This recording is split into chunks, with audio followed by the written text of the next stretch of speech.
Sean Sewell with Engearment.com in the beautiful mountains of Colorado to share with you a preview on the upcoming for 2025 Patagonia Nano Air Ultralight. That's right, it's blue light your minds. This is a preview video, got authorization from Patagonia to do this one, and I'm going to show you how I've been using it, where I've been using it, and give you the details and features and functionality that you're so curious about. So let's get into it. First, we'll start with sizing so you get an idea how it fits. I am 6 foot, 215 pounds, 45-inch chest, 33-inch waist, 36, 37 on the arms. This is a men's extra large prototype, keep in mind. They call it a slim fit. I think it's a really nice, flattering fit. The arms are perfect in length. They're just absolutely perfect. And so you climbers out there will appreciate this jacket for sure. Yeah, there's no restriction. It doesn't ride up. When I go overhead, doesn't ride up anywhere. It's amazing for the fit. Spot on Patagonia. What is this jacket? Well, this is a ultralight version of the tried and true Nano Air jacket. The Nano Air jacket features a full range active insulation. It is a really cool, I don't mean that punny, but it is cool. It's very breathable active insulation. It's a panel, so you don't get down clumps, you don't have a little polyfill sacks of anything. It's just a panel. So it moves with you, stretches. It dumps heat as good, if not better, than any active insulation I've tested. I've been using the Nano Air line since the day it came out, really. And also the Nano Air hybrids, got reviews on those, of course. Love those. I use them all the time for hiking, backpacking, biking, camping, casual use, and especially right there on Sean's run for splitboarding. Really good for that, right? Very breathable, active insulation piece. This features 20 grams as opposed to 40 grams of that full range active insulation. So half the insulation from the Nano Air, or the Nano Air hybrid for that matter. And you might be wondering, like, why even put an ounce of insulation there at all? Well, how I perceive this jacket, and after using it for about 2 months now, it fits this really sweet spot. The sweet spot of when you want a wind jacket, but you might also want a sweatshirt, or just like a 200 weight or 250 weight merino base layer. You just want to take the wind off, and you want to take a little bit of the chill as well. Boom. And for an ultralight combo of about 10 ounces for the men's extra large, that's freaking awesome. So instead of having a bulky fleece or cotton sweatshirt, light cotton sweatshirt, or a merino base layer, you still get insulation, you get 20 grams of it, and then you get the ultralight magical Patagonia stretch material right here that you would get in a wind jacket, say like the Houdini Air right there. So you get them in a sweet spot. How I found myself using it, one, casually, it's super comfortable. Like I said, it's like putting on your favorite sweatshirt, like a light sweatshirt, not a heavy one. So it's got that comfort, so you can, wear it around the house, you can wear it doing errands, and it just was with you at all times, and it just moves with you, and it just feels good against the skin. Activity-wise, how I've used it. This has been great for these fall hikes that have been going on, where the temperature starts off at like 70, 75 degrees Fahrenheit, and then quickly dips into the 40s or 50s, and then especially as it gets colder at night, in the low 30s or so.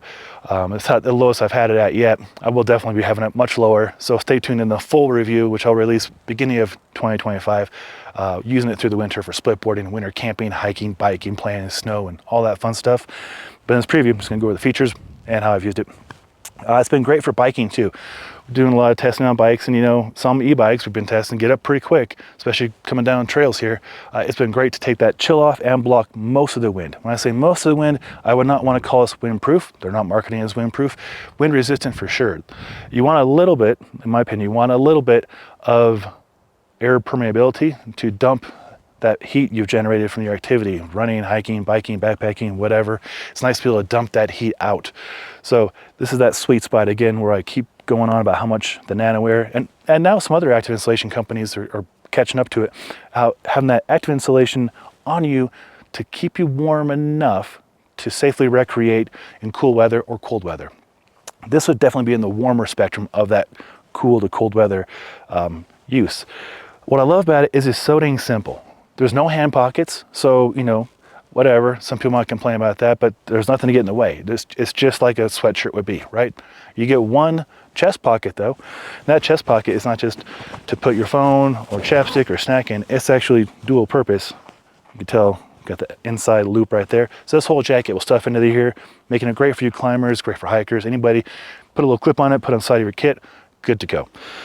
Something really, really smart they did is this material is a tougher material. So if you're gonna make contact with rock or whatever surface you're on, it's not this thinner material right here that I would assume would wear out quicker.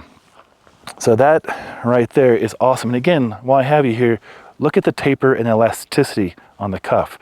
It's great. It's not like a big elastic cuff.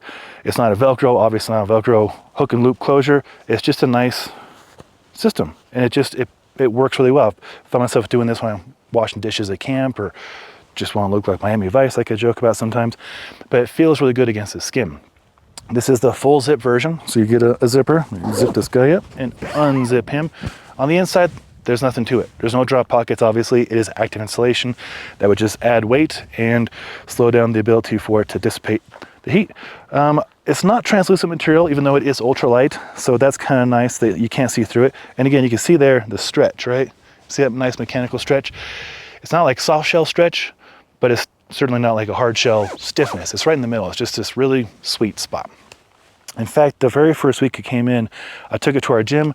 I did my entire workout in it. I did kettlebell swings and Turkish get-ups and snatches and all kinds of very active, dynamic, explosive motions. As I'm doing this dramatically, you're seeing it just moves with me on purpose. So you climbers out there probably appreciate all this. There's elastic on the hem. You get a really, really well thought out hood. The hood is surprisingly good. Look at this coverage.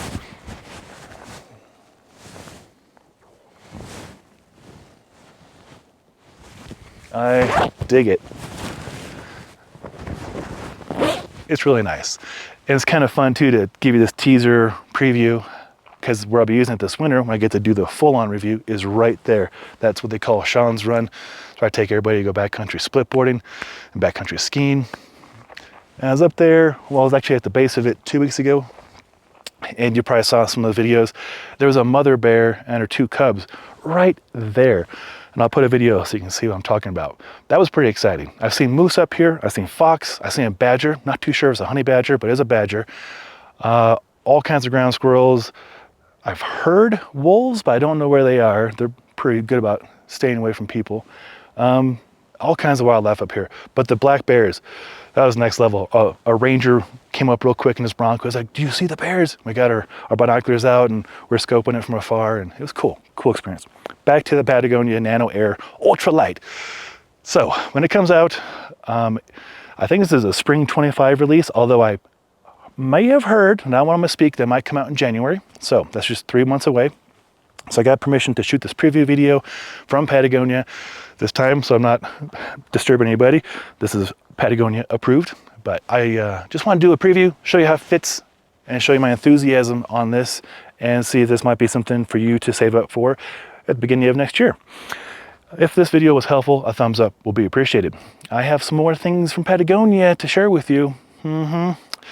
If you care to see them, I would suggest you subscribe to our Engearment YouTube channel to get notified when they go live, probably the next 2 weeks or so. Again, I'm Sean Sewell with Engearment.com, the owner and director of Stoke. Look forward to sharing the more reviews with you on Patagonia, as well as other brands up here in the mountains. And also shout out to our beaconbash.org foundation. We're now 501c3 for backcountry ski and snowboard recreation safety. We have 5 events coming up. There might be one in your ski area. And this is a free access to learn how beacons, probes, and shovels work.